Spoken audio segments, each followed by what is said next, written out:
Franco Nero tells an interesting story. When he did the movie, he was in his 20s, and what he did was he had the makeup people put highlights in the little, to make it look like he had wrinkles around his eyes. He was asked, why do you do that? Why, Franco, do you put wrinkles? Why are you making yourself look older? He says, because when I get older, everybody will say, you look so young.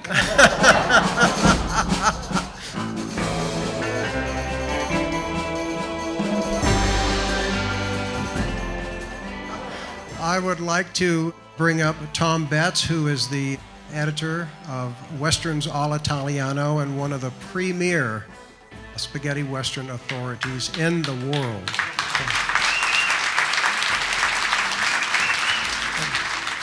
How do you live up to that?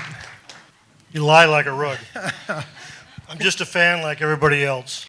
The man with no name. Danger fits him like a tight black glove. He is perhaps the most dangerous man who ever lived. You've taken this love of spaghetti westerns and turned it into something that, did you ever think it would last as long as it did? Well, I didn't get involved in the very beginning. That was Tim Ferranti. We know Tim. And Tim started it in 1979, 1980, something like that. And he did 2 issues, and Tim worked for ABC TV. And like the rest of us, he saw a fistful of dollars when it started for a few dollars more and got interested in the genre. So he created this fanzine, and he did 2 issues. And I got involved because I started collecting the music. And I wanted to know who Montgomery Wood was, which was Juliana Gemma. And like you and Brett, they had Americanized, changed names, right? So I got involved in collecting the music, and I put an ad in the Big Reel. Remember the Big Reel? Mm-hmm.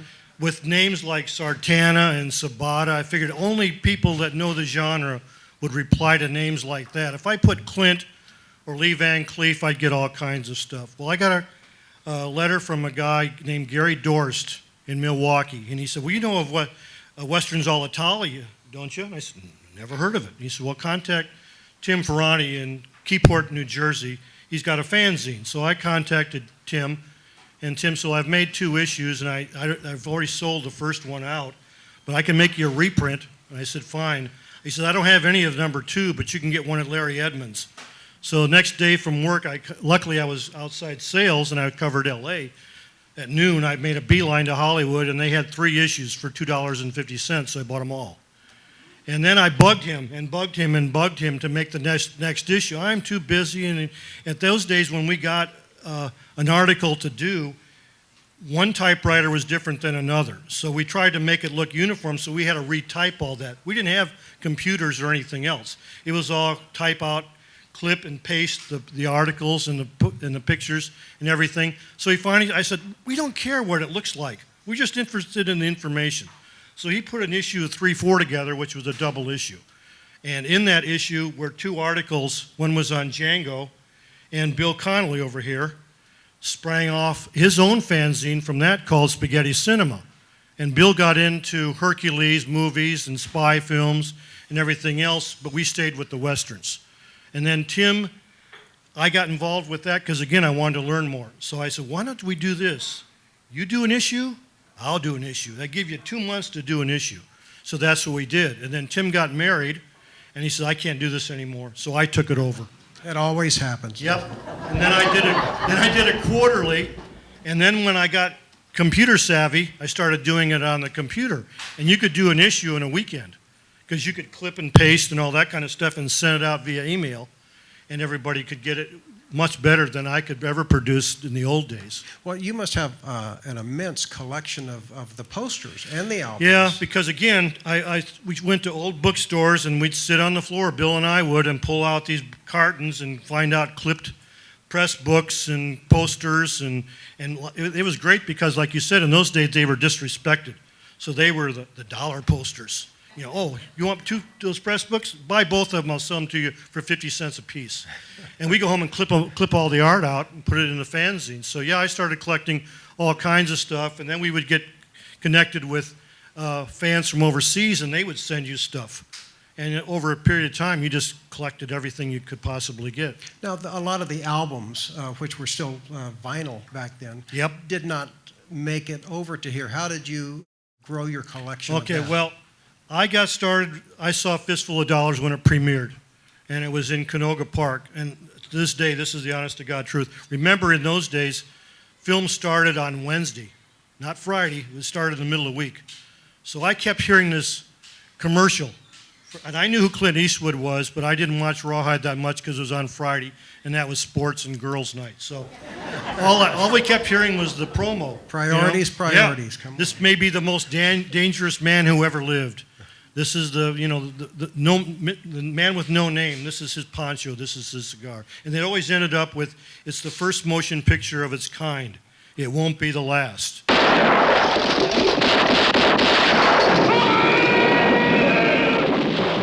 And remember, we didn't see Fistful till '66. It was made in '64. It was held up for legal reasons because he had copied Yojimbo, Sergio did, and Akira Kurosawa took him to court. So we didn't see those until they were done in '66. And by that time, they had made the other two. Because I kept thinking, Italian and Western, I'm going to go see this thing just to laugh. How do they know it's going to succeed because they're going to make any more? So I went and saw that and run out of the theater humming the tune. How many times you do that today? Run down to the record store. We don't know what they're talking about. We don't have any LPs on Ennio Morricone. And at that time, it was Dan Savio was the name he used. The first thing I got was Leroy Holmes' cover version, and then for a Hugo few dollars Montenegro. more. Yeah, and Hugo Montenegro. And Hugo Montenegro had all three scores. I said, okay, now I And know he what had they're the talking hit. about. He had the hit. Yeah, and I know what he's talking about because now he's got all three scores on the back, so I knew there was two more films coming. But I saw Stranger in Town, Tony Anthony, and that turned me off because I figured he was a real Italian even though he's an American. I thought maybe his real name was Antonio Antonini or something. And he was a little back-shooter coward, and I said, no, I want Clint coming down the street facing four guys knowing he's going to beat him. So I stopped watching them.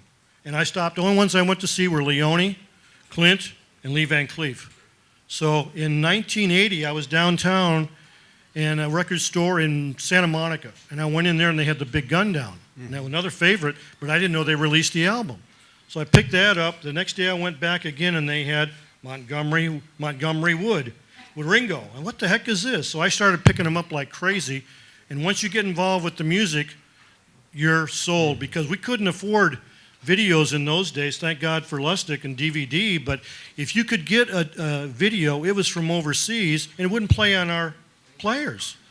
And it would have German subtitles, because Yeah. I've still got a few of those. Yep. So what happened was it wasn't until the late 70s that these things started popping up on late night TV that we would get together and we would trade to a guy in Minneapolis because he had, $4 for Revenge, and we would get another guy in Atlanta for some other film, but we were watching 20th Generation, and it was not color, it was gray on white.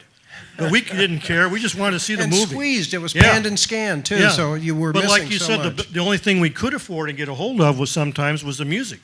Because you could order them through catalog, or you could order them from overseas, and they would play on what we had, But that's how I got, and I just started picking them up. And then when CDs came, which I thought was the end of the music, they produced even more. And I mean, they come out with one a month now. Yeah. 7 Guns for the McGregor, they're thrown in jail because they had a barroom fight. And in the jail cell, they're sort of talking like between Rob and me, there's a space. And back on the back wall, it says Buster Crab. And for years we're going, who in the heck over there knew anything about Buster Crab? So at the Spaghetti Western Festival, I asked Robert, he said, it was me. It was an inside joke. I put it up there and spelled it wrong just to make sure that, it got on there. Thank you, Tom. Oh, sure. Thank you.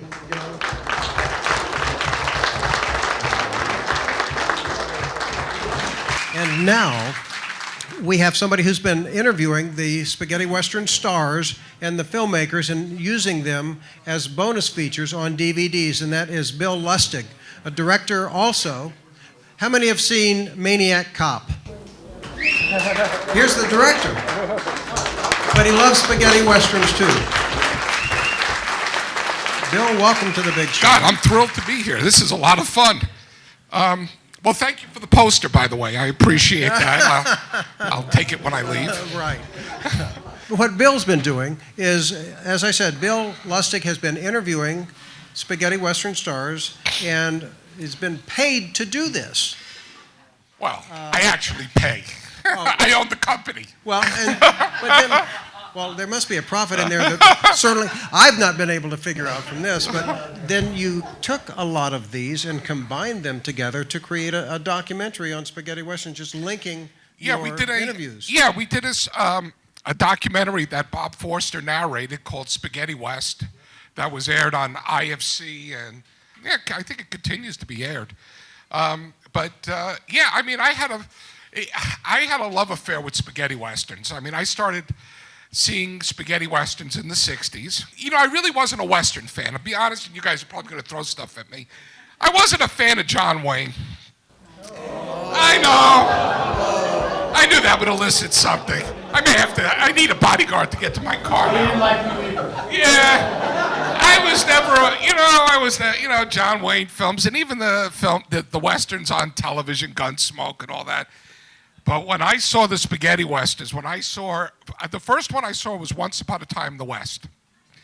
And I was about 13, 14 years old, and I was just blown away by the movie. I had never seen anything like it. I said, this is amazing. And so I went back, and they used to have a thing in New York called Spend a Day with Clint Eastwood. And it used to take place at a theater called the Victory Theater on Times Square. And they would show the 3 Leone spaghetti Westerns plus the worst. I hate Hang 'em High. I know you guys are going to kill me on that one. Well, Ted Poston, we all love Edgar Stevens, and Bob Steele's in that. I always you see, Hang 'em High represented like the Westerns I didn't like. It was the Leone films that I was in love with. And Bruce Dern, Ben Johnson, what a cast. Come on. What's he talking about? I'm sorry. Anyway, so later, when I was starting to travel, when I made the movie Maniac, I was going overseas, and I was discovering that some of these movies, at first I would buy all the soundtracks. There was a store in New York called Colony Records, and I would go and pay an exorbitant amount and buy LPs of all the spaghetti Westerns. Then when I went to Europe, I realized they were cheaper there.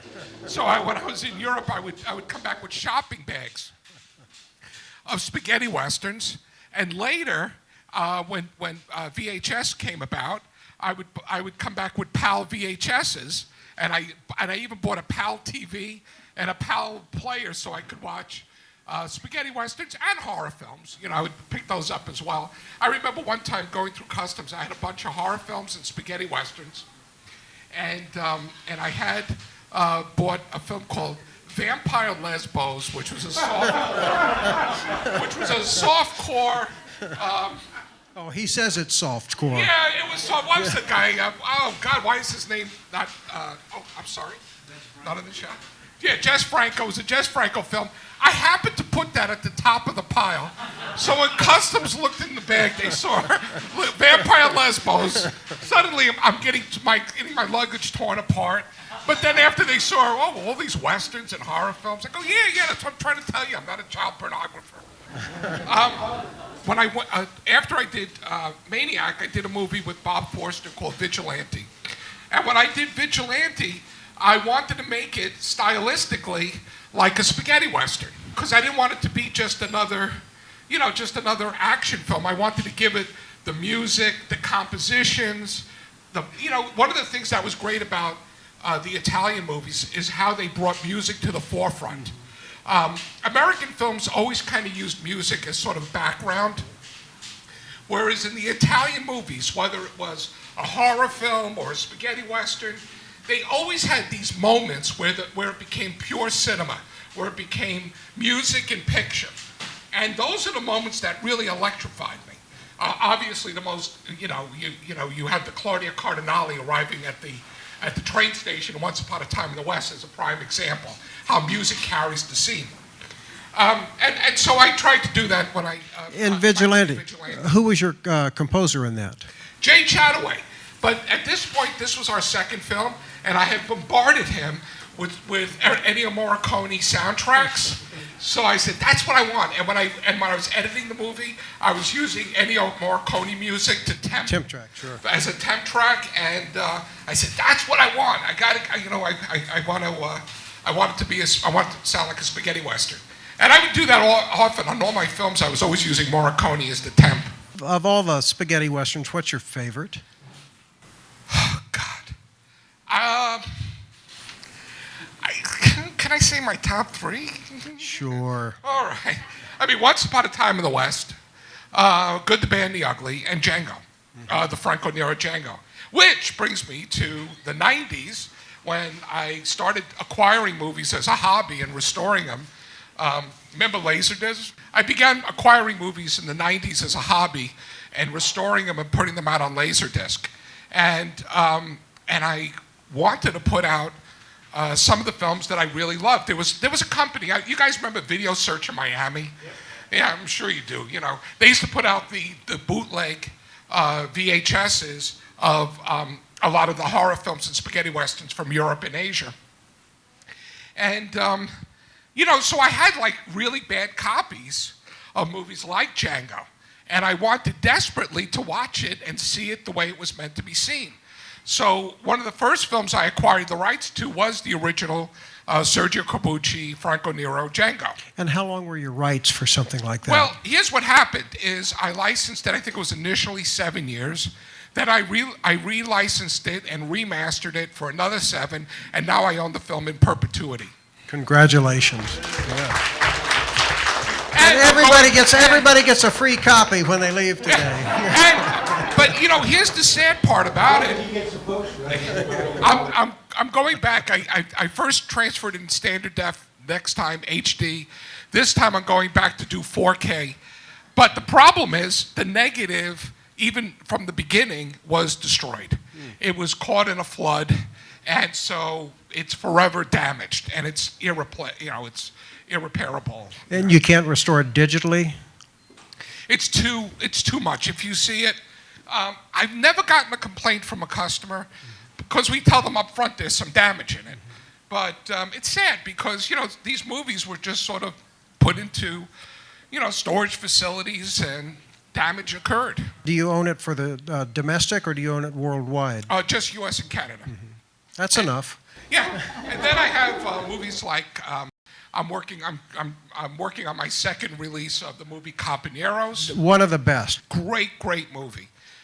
It's Sergio Corbucci again who directed it. It's Franco Nero and Tomas Millian, thank you. And Franco Nero tells an interesting story. When he did the movie, he was in his 20s, and what he did was he had the makeup people put highlights in the little, to make it look like he had wrinkles around his eyes. And he was asked, why do you do that? Why, Franco, do you put wrinkles? Why are you making yourself look older? He says, because when I get older, everybody will say, you look so young. And one of the things that Franco told me was he would say that Sergio Corbucci, he loved my blue lakes. He never referred to them as eyes. He referred to his eyes as blue lakes. For people to find the films that you've restored that are under your logo, go to Amazon or you go to www.blue-underground.com where you can see our catalog, and if you click buy, you get a link to Amazon. But I mean, it's been a lot of fun. You know, I mean, I love this. I loved working on the spaghetti westerns. We did last year, Bullet for a General. A great one. And we did.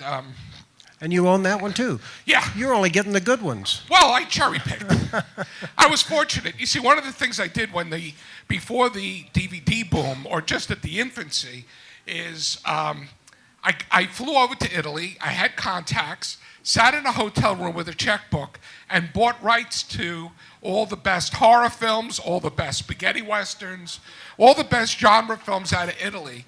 And so I got first dibs before my competitors. Fantastic. Thank you for sharing this with us today, Bill. Thank you for having me.